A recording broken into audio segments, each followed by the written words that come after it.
On February 28, 2026, the world woke up to a different map. What started as a surgical strike has, in just 100 hours, become the most aggressive military campaign of the 21st century. Operation Epic Fury.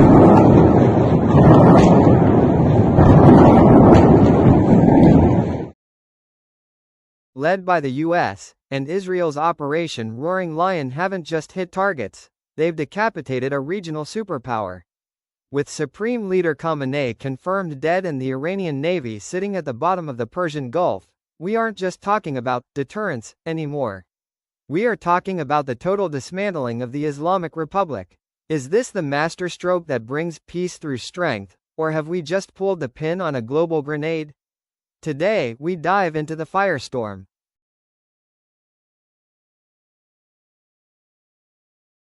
The critics are screaming insanity and illegal war, but to truly understand this, you have to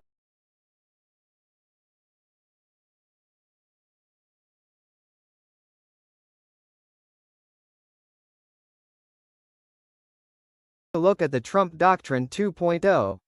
This isn't just a reflex, it's a cold, calculated rewrite of the rules of engagement.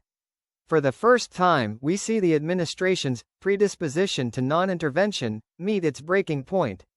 Geopolitically, the U.S. has moved from containing threats to erasing them.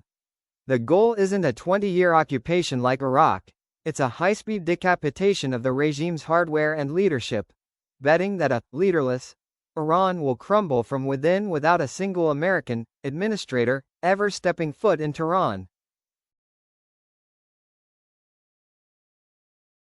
It's more like a strategic marriage of necessity. Israel sees a nuclear Iran as an existential, never-again moment, while Trump sees Iran as the anchor that keeps China and Russia tethered to the Persian Gulf.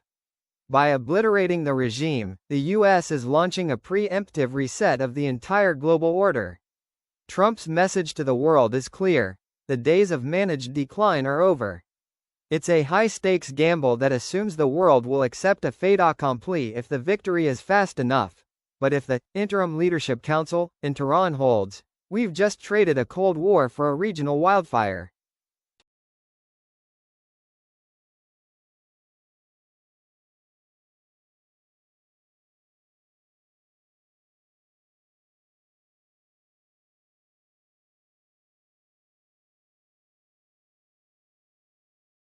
Why now? Follow the money and the power. First, oil. Iran has mined the Strait of Hormuz, and global prices have spiked to $120 a barrel. By crushing the Iranian Navy, the U.S. is reasserting that it, not Iran, is the only power that can guarantee, or cut off, the world's energy supply. Second, China. For years, Beijing has been the silent partner, buying Iranian oil and building influence through the Belt and Road. By toppling the regime in Tehran, the U.S. is effectively evicting China from its most important Middle Eastern anchor. It's a gut punch to Beijing's global ambitions. The U.S. isn't just fighting Iran, it's telling China and Russia that the American century is back with a vengeance.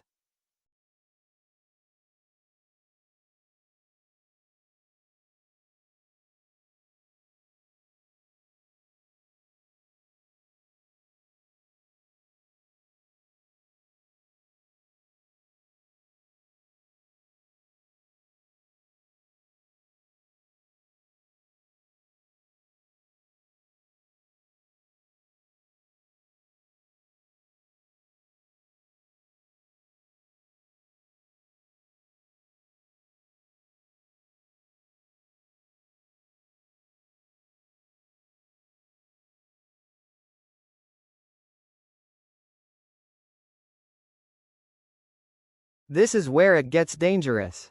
The international order is cracking. At the United Nations, it's a stalemate.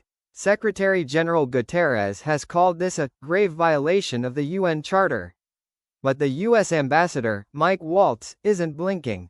He's citing Article 51, the right to self-defense against an imminent nuclear threat. The Security Council is paralyzed, effectively proving it's a procedural nuisance in the eyes of the White House. Meanwhile, NATO is facing its biggest identity crisis since the Cold War. Spain has refused to let the US use its bases for these strikes. Turkey is in a nightmare scenario. If Iran retaliates against US assets on Turkish soil, does the alliance go to war? NATO unity isn't just strained, it's shattered. Some members are preparing for a Russian move in the north while the US is fully committed to the south.